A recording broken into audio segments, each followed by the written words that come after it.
আজ শুভ রথযাত্রা।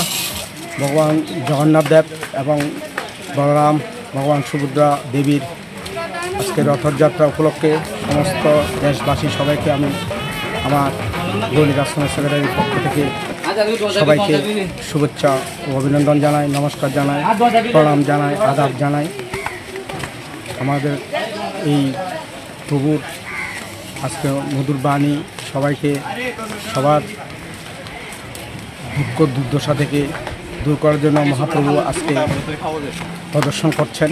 সবার পাপ মুক্ত করার জন্য এই দেশে যাতে অরাজকতা না হয়, আমরা যাতে দেশে সুখে শান্তিতে ভালোভাবে থাকতে পারি, সবাই মিলেমিশে উৎসবমুখর হয়ে ওই কামনা করে সবাইকে আবারও প্রণাম জানাই।